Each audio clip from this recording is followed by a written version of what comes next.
책 읽어주는 미즈놀. 오늘이 윤재성 CIO의 월가의 투자 마지막 장입니다. 그동안 이 책 정독해 주셔서 감사드리고요. 이런 책은 사셔서 반복적으로 읽으시기를 권해드립니다. 자, 오늘은 자신의 한계를 인식하고 끊임없이 개발하라. 말콤 글래드웰. 지금 화면에 보이는 이 말콤 글래드웰이라는 이분, 자기 개발서에 관한 책을 쓴 베스트셀러 작가죠. 기자입니다, 원래. 자, 이분에 대한 이야기입니다.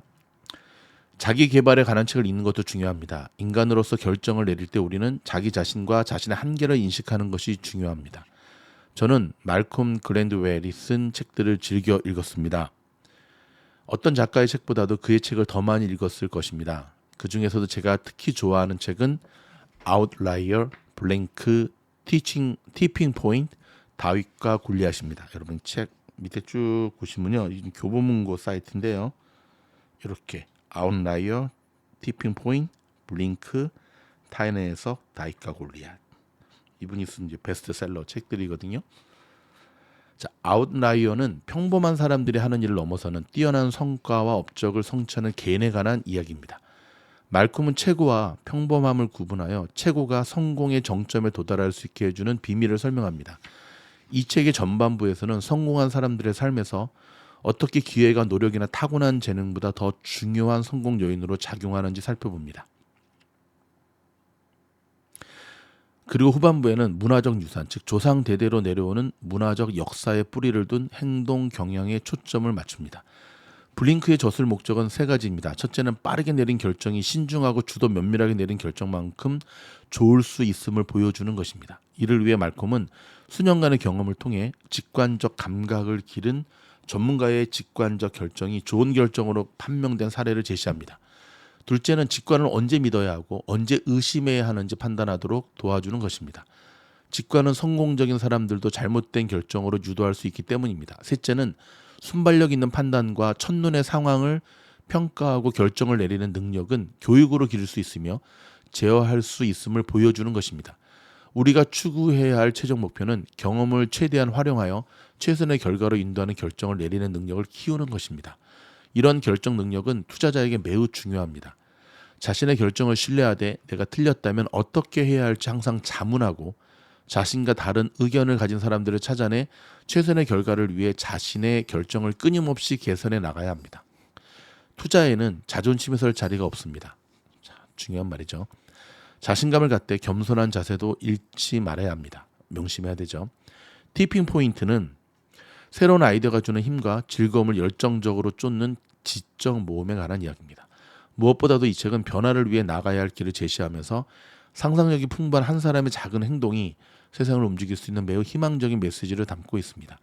이 책은 기회의 땅인 미국에 관한 이야기이자 현실로 이루어지고 세상을 변화시킬 수 있는 한 사람의 아이디어에 관한 이야기이기도 합니다. 오늘날의 관점에서는 작은 변화가 쌓여 어느 순간에 찾아오는 기술 혁신에 관한 이야기라고 할 수 있습니다. 언더독이란 일반적으로 패배할 것으로 예상되는 사람으로 모든 것이 자신에게 불리한 상황이 있는 사람을 말합니다.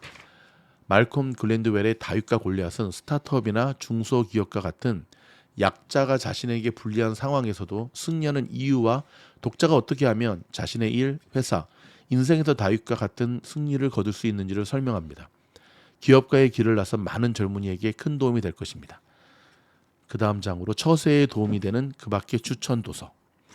앤서니 K. 찬이 쓴 승자의 본질은 기업가가 읽기에 쉽고 재미있는 책입니다. 이 책은 우리가 자신의 자질을 성찰하고 자신의 역량을 더 잘 인식할 수 있도록 도와주며 장점은 더 크게 키우고 개선할 점은 고쳐나갈 방법을 제시합니다. 빠르고 재미있게 읽을 수 있다는 점도 덧붙이겠습니다. 이 책은 성공을 위해 필요한 4가지 요소를 분석하면서 우리에게 내재한 장점을 활용하여 성공적인 삶을 준비하는 방법을 안내합니다. 저는 전 세계의 다양한 국가와 문화를 경험하면서 자랐고 경력 대부분을 트레이딩 폴로에서 보낸 사람으로서 정치에는 별 소질이 없습니다. 그런 제가 보험회사로 이직하면서 시니어 직책을 맡게 된 적이 있습니다. 이 직책은 제가 미국 재계에서 맡은 첫 번째 시니어 직책이었는데 당시 저에게는 매우 전통적인 미국 재계 문화에서 성공할 데 필요한 다른 역량, 즉 사내 정치 및 상급자 관리 능력이 부족했습니다. 미국의 대기업에서 성공하기 위해서는 기본적인 투자 및 비즈니스 역량 이상의 역량이 필요했는데 그것이 부족했던 거죠. 그런 점에서 이 책은 대기업 문화에서 일하는 사람뿐만 아니라 복잡한 사회 구조에 속한 사람이라면 반드시 읽어야 할 책입니다. 이 책은 제가 미국 재기에서 난관을 헤쳐나가는 방법을 이해하는 데 도움이 된 많은 책 중 첫 번째 책이었습니다. 마티 셀드먼이 쓴 전문가로서 살아남기는 어떤 대규모 조직에서든 정치는 불가피한 현실이라는 것을 이해하는 데 도움이 되는 좋은 책이었습니다. 하지만 이 책이 밝히는 바와 같이 성공이라는 게임을 정복하기 위해 윤리와 진실함을 버릴 필요는 없습니다. 도달해야 될 지점을 고수할 수는 있지만 A 지점에서 B 지점으로 가는 길은 결코 직선이 아니며 정답과 좋은 결과를 얻기 위해서는 몇 가지 게임을 해야 할 수도 있습니다. 목적을 잃어서는 안 됩니다. 저의 사내 정치 역량은 이전보다는 나아졌지만 아직 대단하지는 않습니다. 저는 항상 제 생각을 솔직하게 표현하고 제가 지닌 가치와 신념에 따라 행동하려고 하니까요. 하지만 이 책을 읽은 덕분에 더 나아진 것은 분명합니다. 이 책은 재미있으면서도 영감으로 가득합니다. 그리고 제가 읽으면서 즐거움을 느꼈던 미치 앨범과 모리 슈어치의 공저, 모리와 함께한 화요일을 소개하고 싶습니다. 저자인 미치의 멘토이자 선생님이었던 모리의 삶과 그의 성찰을 담은 실화에 기반한 책입니다. 미치는 16년 동안 만나지 못했던 모리가 루게릭병을 앓고 있는 걸 알게 됩니다. 그리고 모리가 생을 마감할 때까지 매주 화요일마다 그를 찾아갑니다. 이 책은 죽어가는 사람에 관한 책이 아닙니다. 함께 사회에 몸담은 서로에 대한 사랑의 힘과 삶의 교훈을 담고 있습니다. 이 책은 멘토인 모리로부터 삶의 마지막에 대해 듣게 되는 멘티 미치의 자기 발견 역량을 적은 글이기도 합니다. 저는 이 책을 2005년 웨스턴 에셋이라는 곳에서 일하다 떠날 때 같이 일하던 팀원으로부터 선물 받았습니다. 당시 저는 30대 중반이었고 하루 12시간씩 일했었죠. 저는 이 책을 선물해준 팀원이 제 일과 생활의 균형에 대해 걱정하고 있다는 것을 느꼈습니다. 요즘 말로 하면 이제 원업이죠. 사실 저는 제 마음속 깊은 곳에 개인적인 시간이나 가족과 함께 보내는 것이 부족했던 것에 대해 작은 후회가 있었습니다. 물론 팀, 회사 그리고 개인적으로 제가 누군가를 끊임없이 개선하기 위해 일해온 시간 역시 보람찼다고 생각합니다. 제가 이 책에서 얻은 것은 일과 삶 중에 어떤 것을 택하는 것이 더 좋거나 나쁘다는 것이 아닙니다. 제가 깨달은 것은 목표를 설정하고 그걸 달성하기 위해 열심히 노력하고 그렇게 얻은 결과에 만족하는 것이 삶을 가장 잘 즐기면서 살아가는 방법이라는 것입니다. 시간은 소중하고 항상 부족합니다. 그러므로 매일 자신이 한 일이나 하지 못한 일에 대해 후회하지 않고 스스로 만족하는 것이 중요합니다. 원하는 것은 모두 이룰 수는 없다는 것 사실을 아는 것도 중요하지만 스스로 만족하고 성취하기 위해 우선순위를 정하는 것도 매우 중요하다고 생각합니다. 이 책에는 함께 사는 사회 안에서 우리 서로 사랑해야 한다는 메시지가 담겨 있다고 생각합니다. 그래야만 우리는 사회의 진정한 일원이 되고 완벽해질 수 있습니다. 또한 삶을 소중히 여기고 작은 것에 감사함을 느끼고 매 순간 열심히 살아야 한다는 메시지 역시 지니고 있습니다.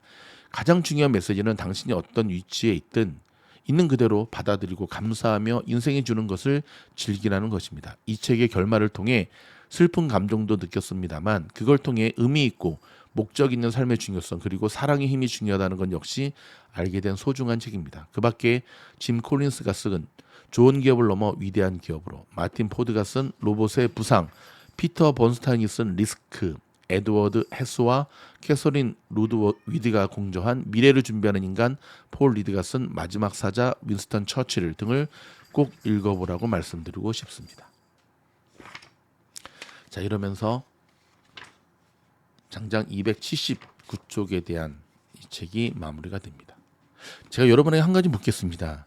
지금 이제 이 책의 마지막 챕터는 저자인 윤재성 이분이 자기한테 영감을 준 책들을 쭉 소개했잖아요. 그렇죠?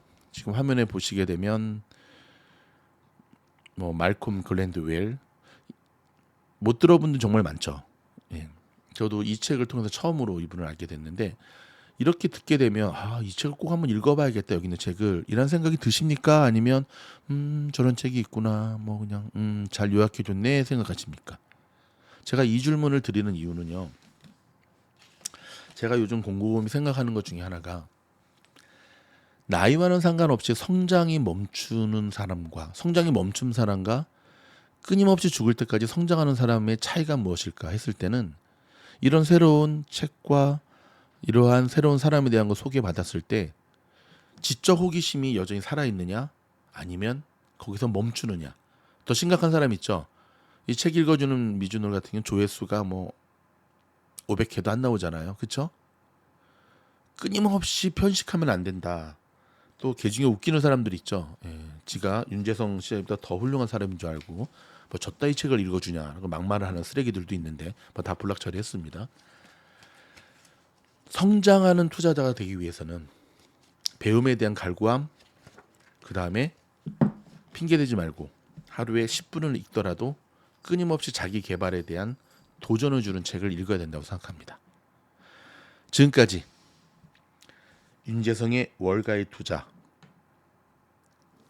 후원해 주시고 들어주셔서 감사드리고요. 다음 시간에는 보다 좋은 책으로 찾아뵙도록 하겠습니다. 고맙습니다.